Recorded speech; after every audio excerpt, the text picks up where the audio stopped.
Eu vou começar falando sobre alguns sintomas para vocês irem se identificando, tá bom?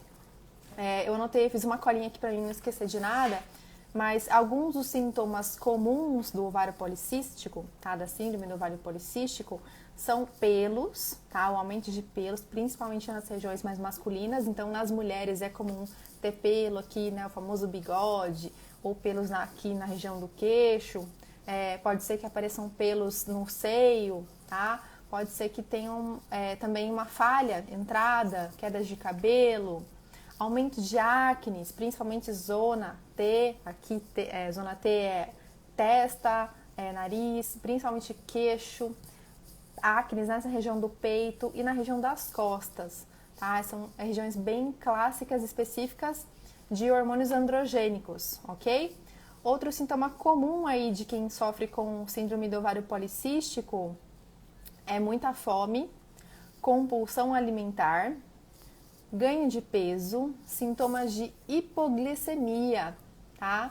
E aí, só para vocês se alinharem, que isso eu vejo no consultório que acaba sendo não tão esclarecedor, né? Que os sintomas de hipoglicemia não é só o mal-estar de fraqueza ou os mesmos sintomas de cair a pressão, tá?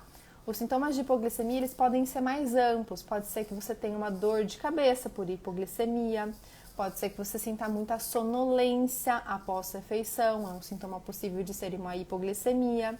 É possível que você sinta mãos muito frias, tá? Pode ser que você sinta um suador, pode ser que quando você sente muita fome, pode ser que você sinta que você fica meio com o raciocínio meio lento, ou que você fica com muito mau humor, ou que você fica muito introvertida, sabe aquela vontade zero de falar, tá?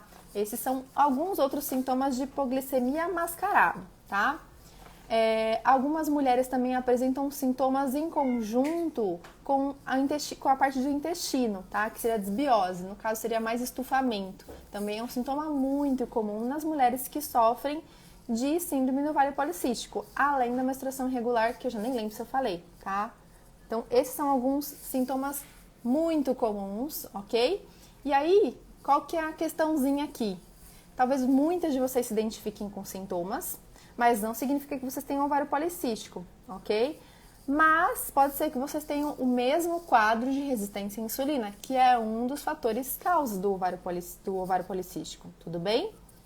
Então, primeiro ponto, diagnóstico não é Nutri que faz, é só o médico, tá? Existem muitas controvérsias com relação ao diagnóstico, tem médico que faz a partir dos sintomas, tem médico que faz só com o exame de imagem, e na verdade a gente tem que olhar como um todo, né? Porque às vezes na imagem só tem folículos lá, não tem exatamente os cistos, mas a paciente, a mulher, sente todos os sintomas e a gente precisa olhar para os sintomas e para a origem dele.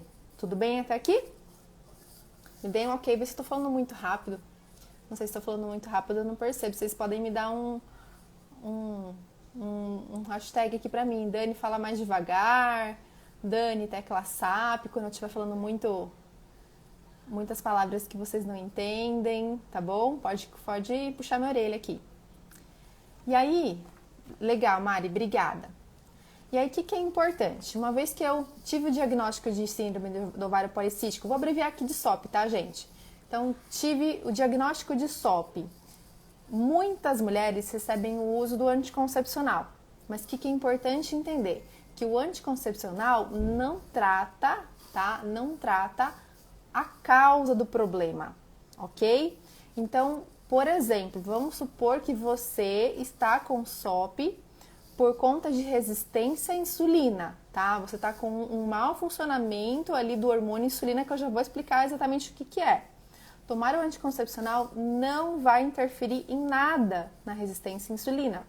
Ou seja, você não está tratando nada. E o pior de tudo é que se você não está tratando nada, essa resistência à insulina ela vai piorar. E ela pode evoluir futuramente para um diabetes. Por isso que eu falei para vocês no comecinho da live, chamar quem tem diabetes para chamar aqui também quem tem pré-diabetes. Porque a explicação é válida para os dois casos. Agora, existem também os casos em que a SOP está associada a outros hormônios, que são os hormônios androgênicos, e algumas disfunções dos hormônios androgênicos, como testosterona, estrogênio, cortisol. Então é muito importante identificar a causa da sua SOP, ok? Para que você possa tratar a origem, tratar a causa. Combinado? E aí, então, primeiro o Nutri, né? Eu preciso do diagnóstico e de exames para entender essa causa, ok? Feito isso, começa o tratamento nutricional. Tratamento, controle, prevenção, ok? O que é muito importante? Entendendo a origem, se é uma origem, por exemplo, de mulheres jovens, que é muito comum, tá? Mulheres jovens estão numa fase em que há um pull, há um momento assim de exacerbação dos hormônios androgênicos. Nesses casos, pode ser que esse ovário policístico seja uma questão momentânea. E aí, nesses casos, o que a gente precisa fazer? A gente precisa ajudar o corpo a detoxificar, porque a detox não é só de toxinas, a detox acontece inclusive de hormônios. Então, quando nesses casos a gente vê uma relação com a questão da idade, com um aumento desses hormônios, detoxificar ajuda, não é que resolve. Junto, eu gosto de trabalhar muito algumas plantas que têm efeito adaptógeno. Elas vão dar uma regulada nesses hormônios aí que estão às vezes a mais, às vezes estão menos, tá?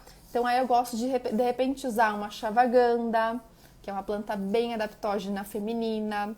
Gosto de às vezes usar um vitex, agnus castus também ajuda bastante. Gosto de usar junto alguma planta que trabalha a compulsão, porque a compulsão alimentar também pode ser um dos sintomas da SOP, então de repente usar um crocus sativus. Então aí eu vou escolher um conjunto de estratégias para tratar esse perfil de paciente jovem. Agora, se não é um caso de mulher que está com a parte dos hormônios androgênicos alterada, aí eu vou pensar em outros tipos de tratamento. Então, por exemplo, eu vou pensar em tratar um pouquinho a dieta inflamatória, vou pensar em tratar qualquer origem de inflamação. E é uma das primeiras coisas que a gente faz para tratar a inflamação, adivinhem só o que é. Adivinhem só o que é. É tratar o sono. Por que tratar o sono?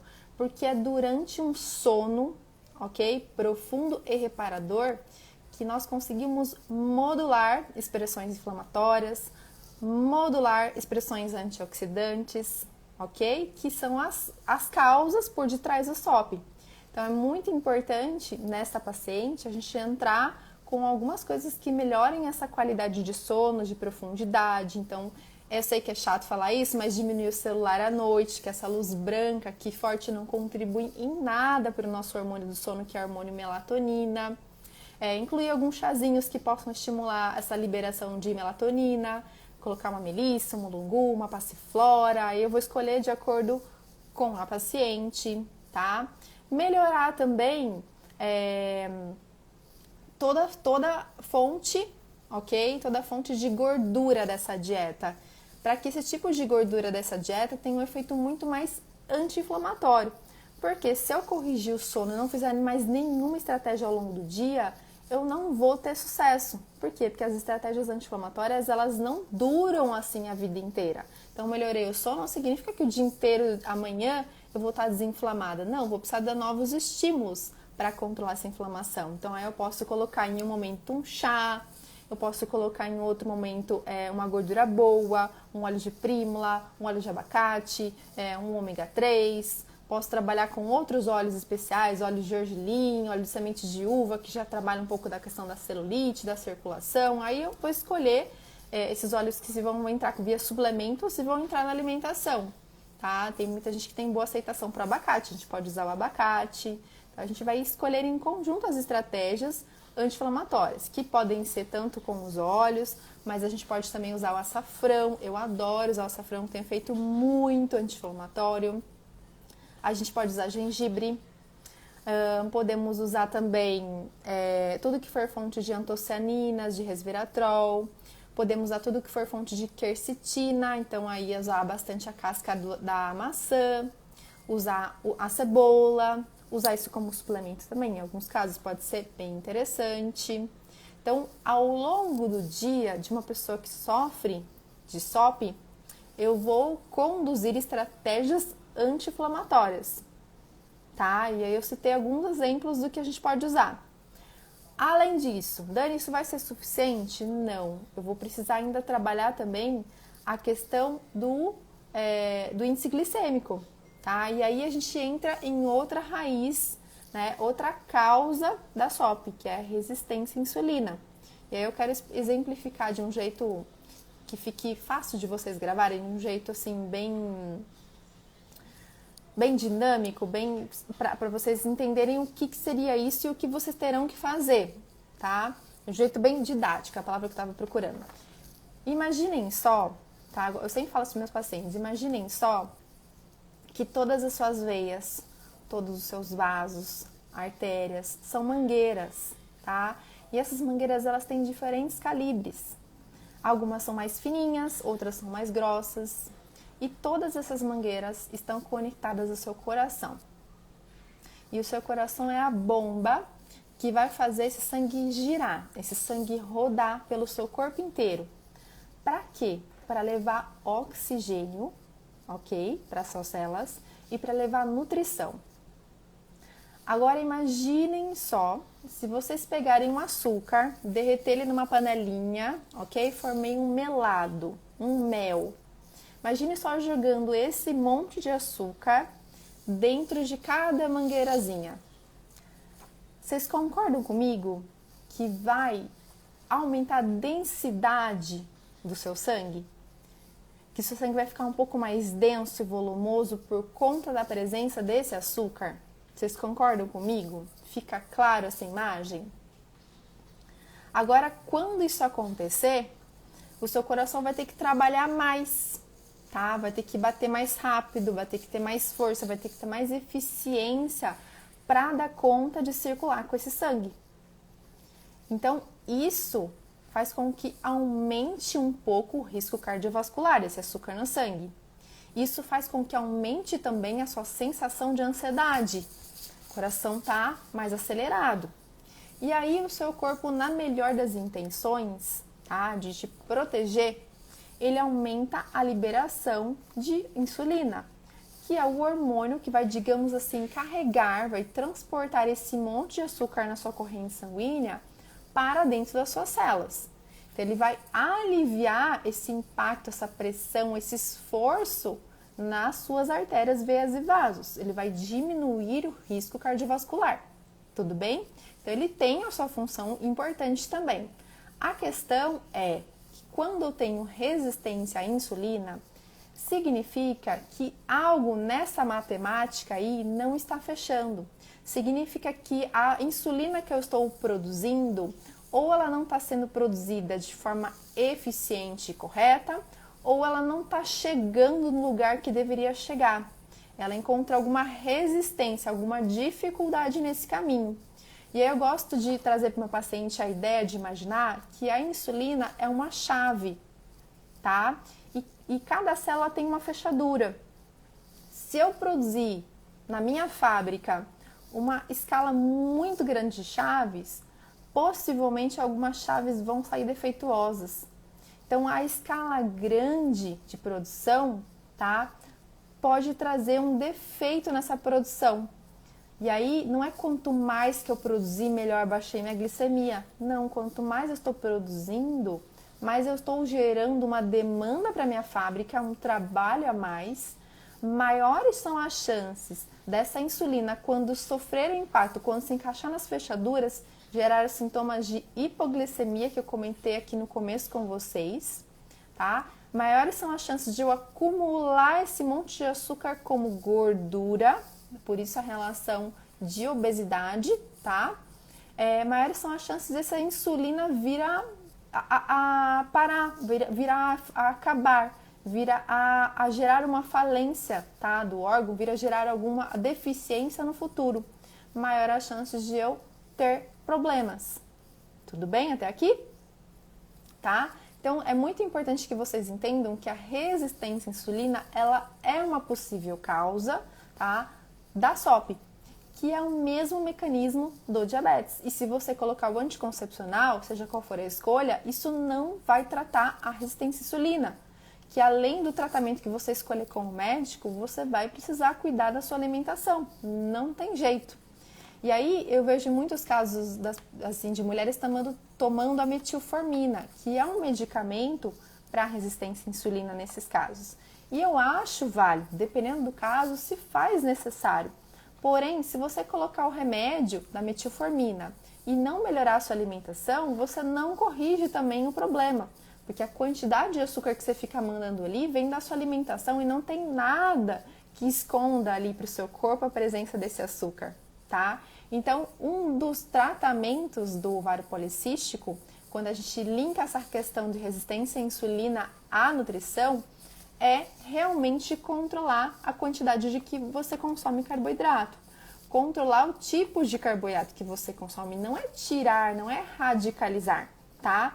Tem estudos que mostram que a cetogênica, que o low carb são bem interessantes em casos mais graves, a cetogênica principalmente.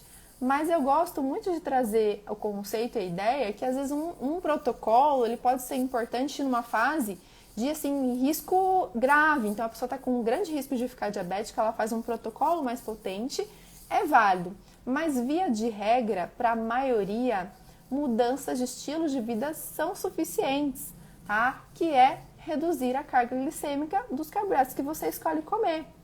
Então, ao invés de você comer um pão branco, escolha comer, por exemplo, um pão branco, metade de um pão branco sem miolo com um ovo, tá? Você combina o carboidrato de alto impacto glicêmico, que é o farináceo branco, com a proteína. Já é alguma coisa.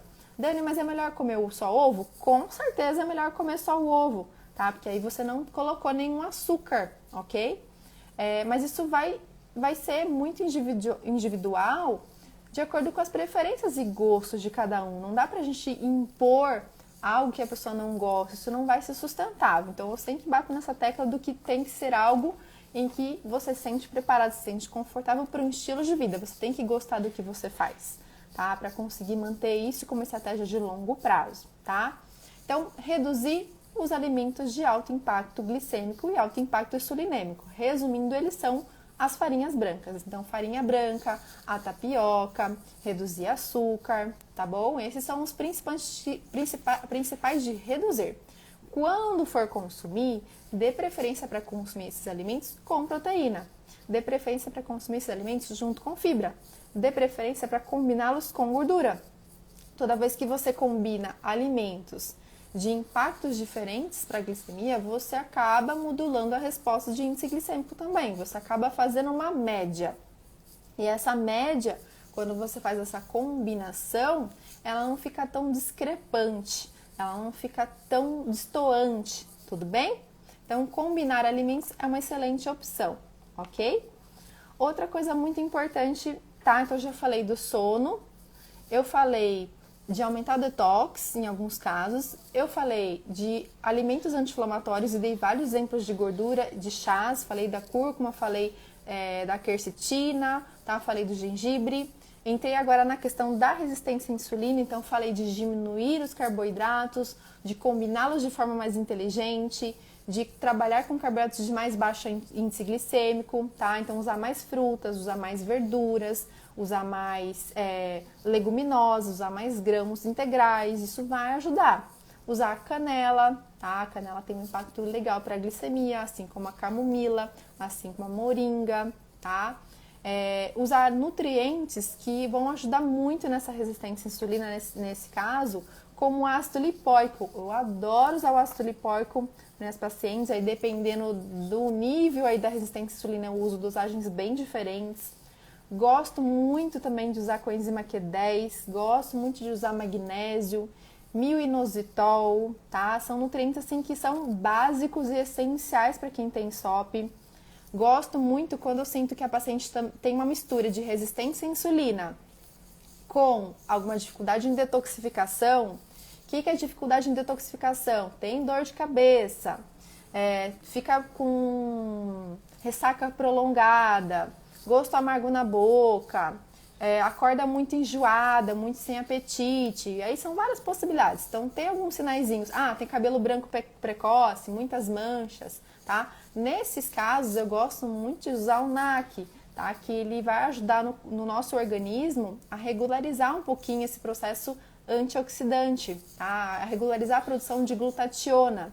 Sem mencionar que vão ter outras plantas maravilhosas, tetrassode, ginkles, que eu gosto de usar nesses casos. Geralmente, tá? Não é uma única causa, ok? Geralmente uma paciente com SOP, ela tem resistência à insulina, ela tem marcadores inflamatórios altos, muito possivelmente ela tem desbiose, que está piorando a inflamação, então a gente vai ter que tratar a flora intestinal também, que é um assunto que eu sempre falo aqui, tá bom? Então, é muito importante entender o contexto, tá? Entender o contexto dessa paciente para a gente ter um melhor resultado, tá? Outra coisa muito importante nas pacientes de SOP é fazer atividade física, tá? Item indispensável, ok? Fazer atividade física não precisa ser em alta intensidade. Na verdade, se você está muito inflamada, nem deve ser em alta intensidade, tá? Atividade física moderada, porém frequente, porém regular, ok? Isso vai ajudar muito a melhorar esses marcadores de resistência à insulina. Outra coisa que ajuda muito quando existe resistência à insulina é o jejum intermitente. Também é algo que eu falo bastante aqui para vocês, mas ele melhora muito. Por quê? Porque se você ficar um longo período sem comer, não aumenta a glicose. Se você ficar um longo período sem comer, não vai aumentar a insulina, tá bom? É simples assim, vai melhorar um pouquinho essa ação, tá?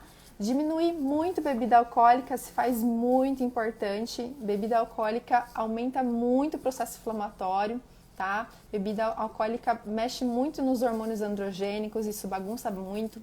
Piora muito a desbiose, ok? Porque ele mata bactérias. E para quem tem a dificuldade em detox, ele também vai interferir nesses hormônios androgênicos aí também, tá? Então, bebida alcoólica não é tirar se você gosta muito. Se você gosta muito, eu sou contra você falar, não vou tirar por 30 dias. 30 dias não vai resolver nada, tá bom? Aprenda a colocar limite, frequência. Poxa, se eu bebo um fardo, não, será que eu não posso beber um pouco menos que isso? Tá? É gradativo, pessoal. Quando é gradativo, não é sofrido, não é doloroso, tá? Você consegue manter como estilo de vida, ok? Você vai ter os resultados, fique tranquilo. O problema é quem começa querendo queimar a largada, quer fazer uma maratona no tiro. Aí você vai dar um tiro, vai ter um ótimo estado de começo e depois você vai cansar, vai desanimar, tá? Não vai ser sustentável. Então não comecem já fazendo errado, tá bom? O que mais que é muito importante? Dieta rica em fitoquímicos, rica em antioxidantes. Eu já citei alguns, do azulipó, coenzima Q10, eu gosto bastante de usar. E eu gosto muito também de entrar nos fitoterápicos. São coisas em que eu faço... eu acho que eu faço com quase todos os pacientes, para não falar que eu faço em todos, tá? Então, é muito importante que vocês entendam que sempre o olhar é para a causa. Sempre o olhar deve ser na prevenção. Então, se você se identificou com sintomas, se você está chegando aqui nessa live e não fez o seu check-up de exames esse ano, a minha sugestão é faça. Coloca um mês fixo para toda vez no ano você ir buscar um profissional que olhe de forma específica, individualizada para os seus exames, tá? Não é só olhar lá para o papel de referência, porque isso vocês mesmos podem fazer, tá bom? É olhar para um contexto ali daqueles exames e fazer uma reflexão se ele está coerente com o seu estilo de vida, tá? Se ele está coerente com os seus sintomas. Então, peraí, olhar só para a glicemia vai resolver? Não vai resolver. Glicemia é olhar para a ponta de um iceberg. E aí, que tamanho que é esse iceberg? Não vai resolver, tá? Então, procurem ajuda para que vocês tenham esse olhar aí de prevenção. Não esperem a coisa chegar. O melhor tratamento é a prevenção, tá? E aí agora, eu vi que vocês mandaram pergunta aqui. Quem tiver pergunta, manda na caixinha aqui na interrogação, tá? Que eu dou uma olhada. Deixa eu ver essa primeira pergunta aqui. Dani tem ovário policísticos, como isso pode influenciar, atrapalhar na perda de... Acho que é na perda de gordura, Mari. Acho que é isso, é que eu não consigo ler a mensagem inteira. Então, o principal na questão da perda de peso, Mari, é importante avaliar a relação de causas de resistência à insulina, que geralmente é a mais comum. É muito importante avaliar se isso está interferindo na função tiroidiana, tá? Isso é muito importante. Se estiver afetando a tireoide com resistência à insulina, sem um tratamento específico, o emagrecimento vai ficar mais lento mesmo.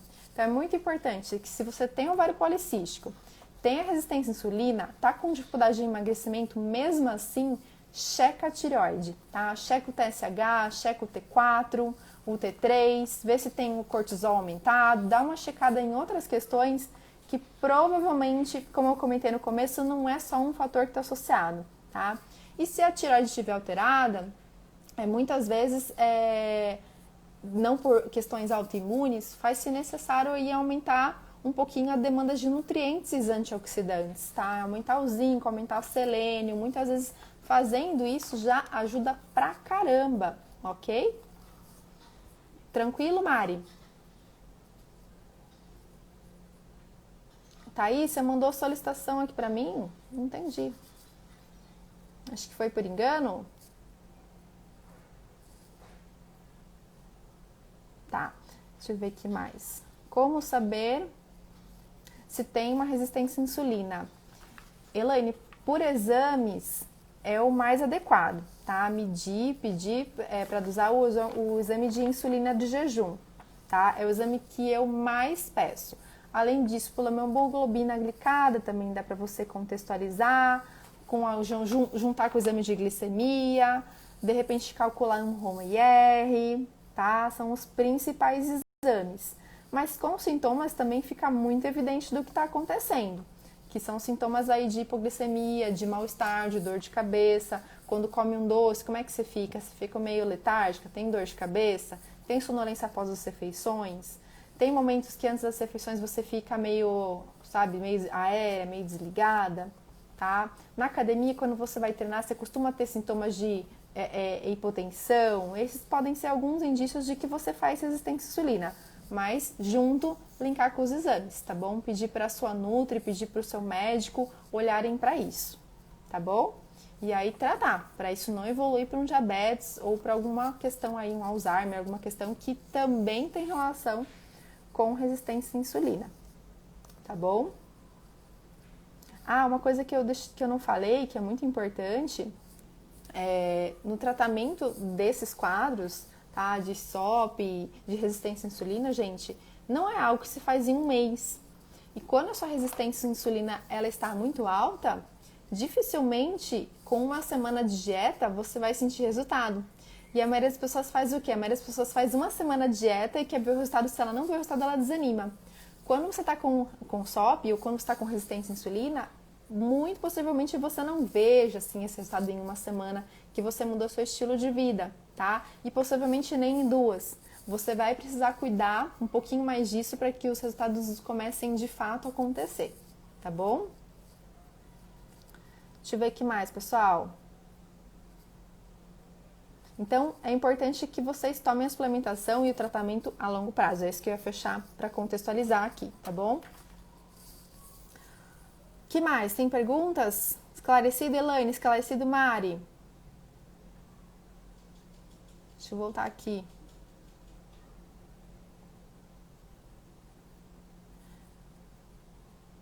Tá. Bom, para hoje era isso que eu queria trazer para vocês. Espero que vocês busquem ajuda, ok? Que façam seus check-ups anuais no mínimo, que mudem o estilo de vida de forma gradativa, ok? Se cuidem, esse é sempre o melhor remédio, tá bom? E o emagrecimento ele vai ser consequência dos cuidados que você fizer com o seu corpo, vai ser consequência dos resultados dos cuidados que você fizer com o seu emocional, com o seu espiritual, com tudo, tá bom?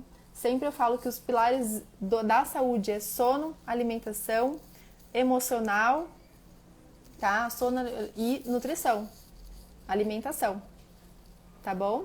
Então cuide disso que não tem erro, não tem como você não usufruir dos benefícios de bem-estar, de energia, de disposição, tá? De se sentir em paz com o seu corpo, de sentir produtividade, de sentir que você tem um sono bom, que você acorda disposto, tá bom? Isso é com certeza o melhor dos benefícios.